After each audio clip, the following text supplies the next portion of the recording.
You're not a 10. Here's why. Hi darlings, I'm Fual Samani and you're listening to Cup of Perspective.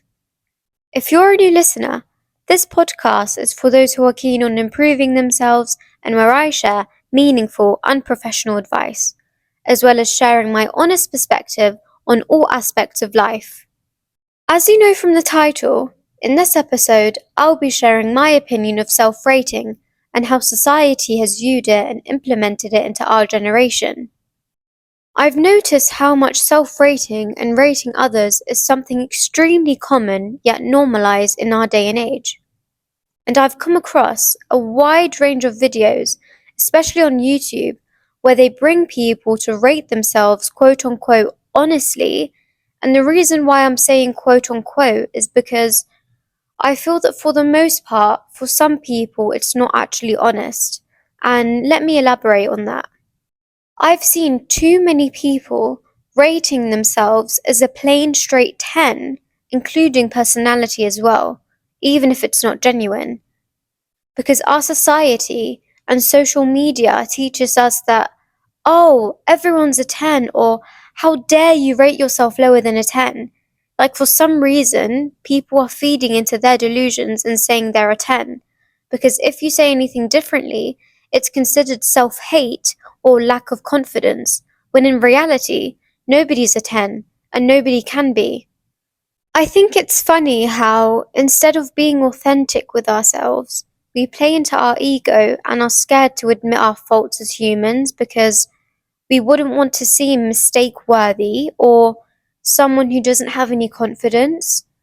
When in the real world, we make mistakes most likely every day. By you rating yourself a 10 is basically saying, I am too good for improvement, or that there's no room for self-development. By you saying you're a 10 out of 10 is you lying to yourself and to the world around you, and in simple terms, admitting that you're not actually confident, because confident people don't care to admit their faults, and they will happily do so in times of confrontation. And this is taking looks out of the picture. We all know that there's drop-dead gorgeous specimens on Earth, but what matters more is the interior of that person, their mindset, how they carry and portray themselves, and their persona or character. To me, I focus more on the interior design of a person than the exterior design.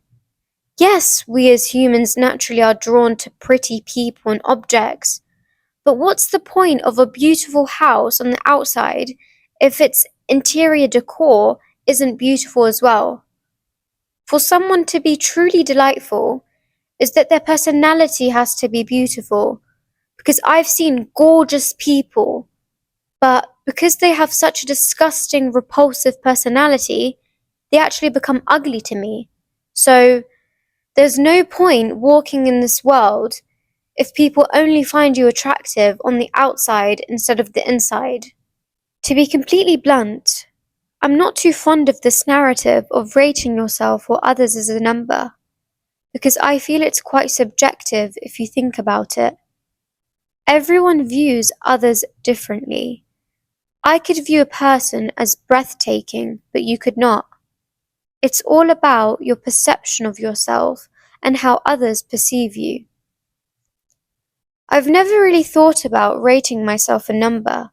I just go about my day putting the intention of doing the best I can, and at the end of the day, self-reflecting on the good things I did and what I could improve on in the future. And I find it slightly toxic to rate yourself a specific number, because first, it's subjective like I said, and nobody living on this earth is perfect, nor should we view them as a number. It's very objectifying. We're humans. We were created to fail, and I don't even like to use that word personally, as I view it to be construed as a negative term. And I view failure as a learning lesson, because we make mistakes and should learn from them. There's no right or wrong way to go about it. There's just good and bad. Self-improvement is something which I crave daily, and something I look forward to in terms of self-reflection and shadow work, which is primarily working with your unconscious mind to uncover the parts of yourself that you repress and hide from yourself. Journaling is also a thing I deeply adore, as letting everything out on pen and paper is the best thing you can do for yourself. It shows your drive for learning about yourself and how keen you are on self-improvement. I've observed within myself that I am my own therapist.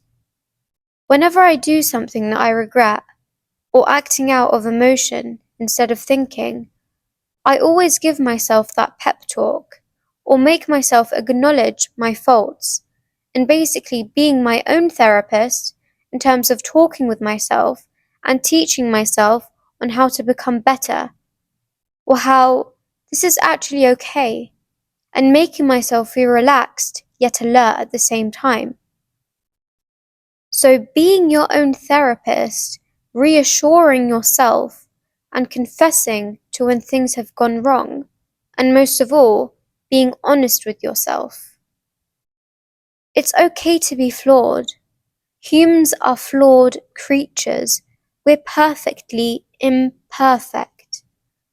Don't beat yourself up about it and pressure yourself into seeming proper all the time. Let loose. Stop acting robotic and stay authentic to yourself. Do you know what's worse than deceiving people? It's deceiving yourself. Because at the end of the day, they don't live with you every second. You live with yourself from the minute you wake up to the minute you sleep. There's no escape, so might as well make living with you as endurable as possible. Be your own best friend. Be your own mentor and therapist. There is nothing more fierce than a person who truly knows themselves and who strives to be a better person every day. Don't compete with others. It's a waste of energy. Only compete with your own potential. That's when you actually identify your strengths and weaknesses and how to better yourself. Never be too proud to say sorry, because I think the most person who benefits from that word is yourself, because you start to be conscious of what not to do or say in the future, therefore inducing that knowledge and accountability. And the main point of my podcast is to not only aid you in revamping yourself, but also reminding me of what I need to do as well in order to become my desired self. Listen to your favorite podcaster. Go on that walk and be in nature. Journal your thoughts. Bake that recipe you've been longing to bake. Treat yourself with self-care nights. Step into your creative era. Sip that tea or coffee or your desired beverage with your favorite snack. Go out and socialize. Be with the people you most love. Romanticize studying. Make things which are not pretty seem more appealing. Make that Pinterest it girl board.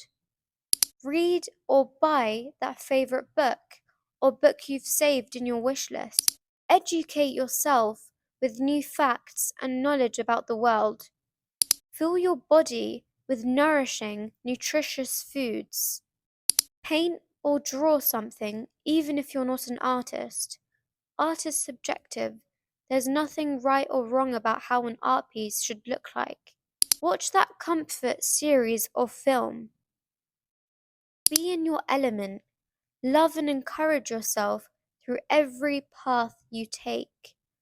Remember, one foot in front of the other, and take it step by step. I've decided that I'm going to be adding a new twist to this podcast, where I ask all of you to share something you would like advice on. Today, I've gathered 3 answers, so let's give my input on them.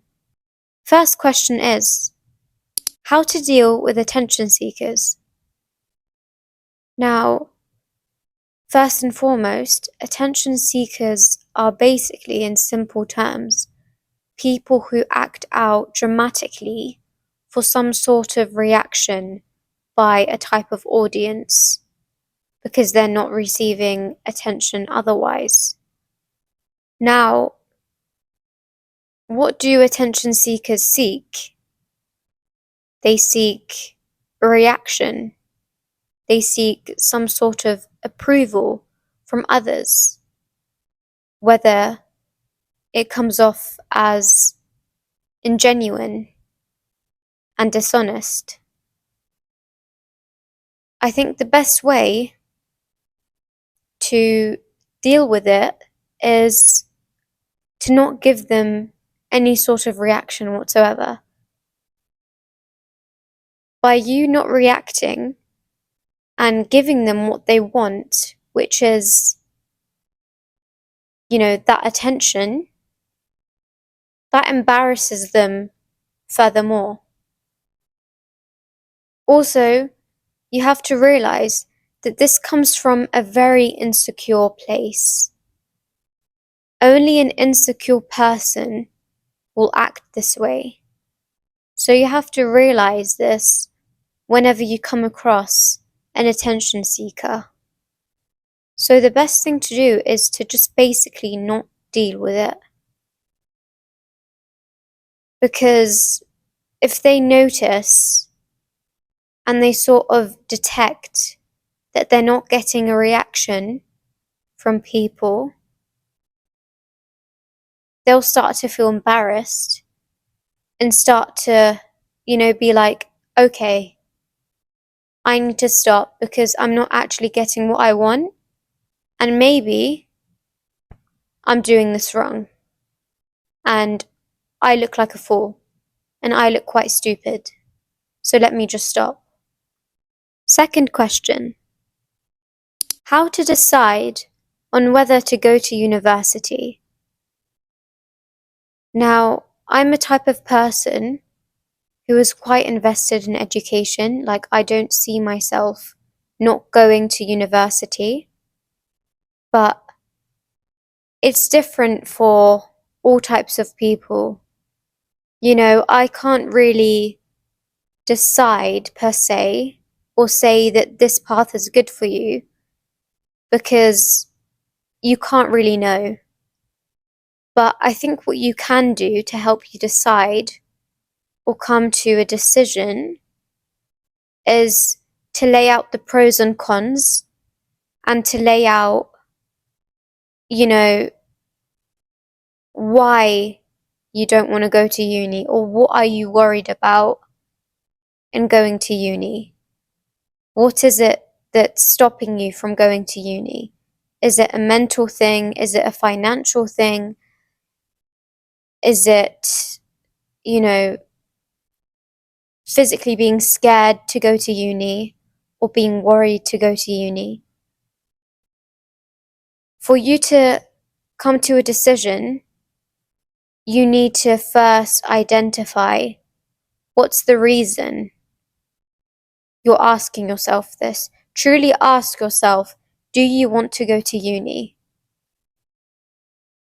Would I be missing anything out if I didn't go to uni? Would I feel that I would benefit from something if I go to uni? Because it's different for everyone. Some people don't go to university and become the richest people on earth. It's all in your destiny. I can't decide that for you. But what I can do is offer you some help. And I think the best thing to do first is to ask yourself, do I want this? Would this benefit me in any way? Would I be rejecting a once in a lifetime experience if I didn't go? And by the way, decisions aren't set.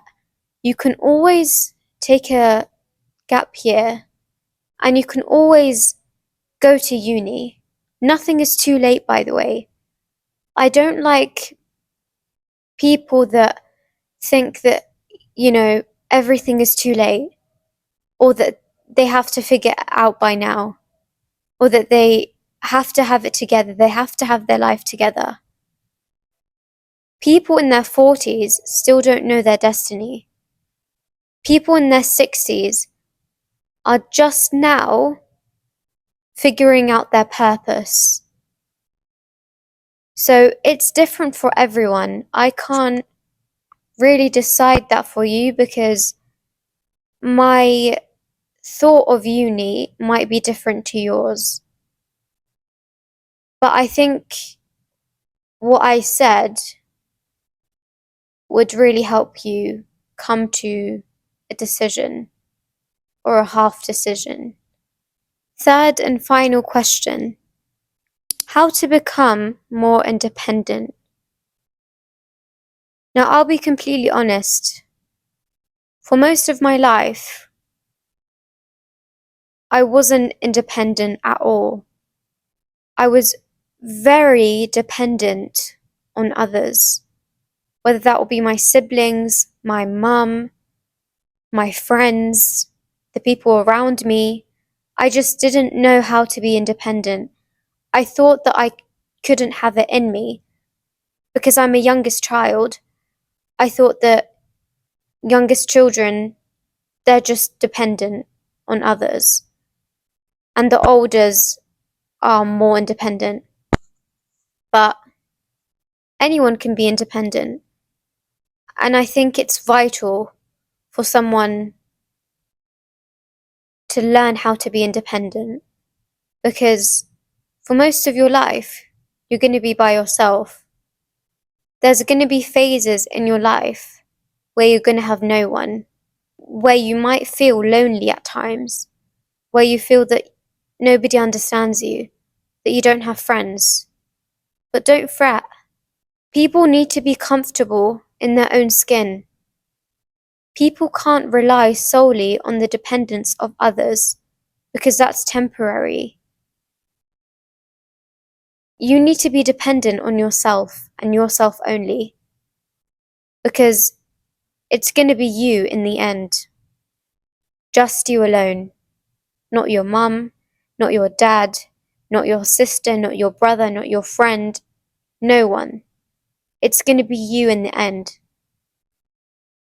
And how to become more independent? Figure out the things that you like.